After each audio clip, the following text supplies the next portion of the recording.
Bon ni baara in daminɛ a mɛnna dɔɔnin depuis 2002. Bon baara nin a gɛlɛya ka ca parce que a caman ye place ko de ye. Place ani si yɛrɛ sɔrɔ cogo. Voilà ni place t'i bolo yiri dɔ bɛ yen i tɛ se k'a dilan.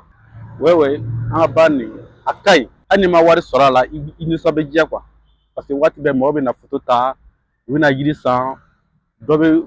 ou bien dɔ bɛ yɛrɛ bɛ se ka wari d'i ma ka sɔrɔ o tɛ quoi. Baara plaisir kama u b'i encourager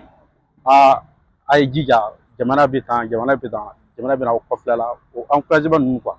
o de b'an la soulager an bɛ baara caman kɛ k'a sɔrɔ mɔgɔ ma wari d'an ma quoi mais an bɛ baara kɛ n'an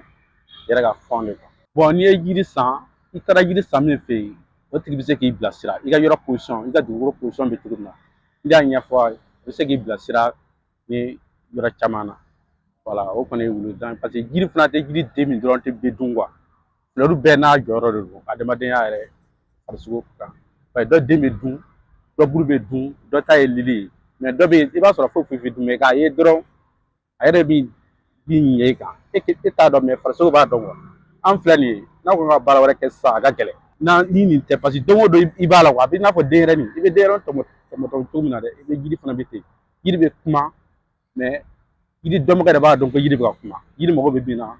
yiritigi yɛrɛ b'o dɔn o de y'a to i tɛ se ka taa yɔrɔ jan k'a to waati bɛɛ i b'a la. Ne ka baara bɛnnen don yiri siɲɛ feere de ma. Ne bɛ yiri siɲɛ feere na depuis 2011. Na mangoro ni nemuru ninnu olu bɛ san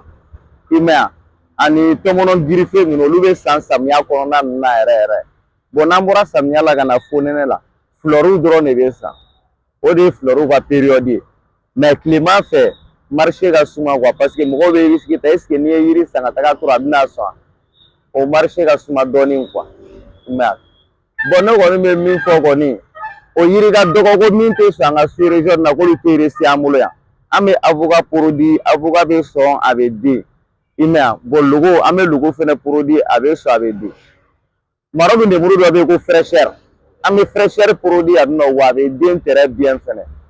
ani biyɛgi dɔ bɛ yen ko Thaïlande biyɛgi bɛ bɔ Thaïlande de ka na i mɛn yan mais mɔgɔw b'a biyɛgi den belebeleba ye dɔw b'a ko biyɛgi griffé biyɛgi griffé tɛ dɛ Thaïlande biyɛgi de don biyɛgi n'a bɛ Thaïlande a bɛ se ka 1 an kɛ a tɛ den mais ni biyɛgi in bɛ yan k'a daminɛ 4 mois ka taga bila 5 mois la a t'o dépasser n'a ma den i mɛn yan yiri sugu bɛɛ bɛ sɔn an fɛ yan. Voilà a fana baara tɛ ban a baara ka misɛn voilà sinon mɔgɔ kana jate ko yiri dɔrɔn min den bɛ dun ko dɔrɔn de ka ɲi sinon yiri bɛɛ ka ɲi fila bɛɛ fana ka ɲi mais n'i t'a dɔn i t'a dɔn quoi. Bon ni yiri ninnu kɔrɔbayara olu de wari ka gɛlɛn parce que yiri fitinin ninnu qualité ko don quoi dɔw fitinin bɛ feere 20 dɔw ye 50 dɔw ye 60 o ye yiri fitinin ninnu mais ni yiri kɔrɔbayara o bɛ daminɛ 150 la ka yɛlɛn quoi. Bon welewelekan min kɔni bɛ ne bolo ka ɲɛsin mɔgɔw ma u ka yiri turu hali n'a kɛra yiri kelen yiri fila ye yan san kɔnɔ ou bien i ka diɲɛlatigɛ yɛrɛ ka se ka yiriden 10 turu mɔgɔ jamana maa filɛ ye kan ka san o san yɛrɛ b'a kɛ an b'a ni yiri ni mɔgɔw la i bɛ taa turu i b'a sɔrɔ se bɛ dɔ ye si tɛ dɔ ye mais an b'a ni o la voilà mais an kɔni bɛ denmisɛnninw encourager u ka fɛɛrɛ kɛ hali n'i ma se ka turu ni mɔgɔ fana ka yiri turu i k'a dɔn ko dɔ y'a turu quoi i k'a lakana voilà parce que yiri nafa bɛ bɛɛ kan e min y'a turu e bɛ nafa sɔrɔ mɔgɔ min fana y'a san u b'a nafa sɔrɔ. Ne kɔni bɛ min fɔ an ka population ɲɛna an ka yiri turu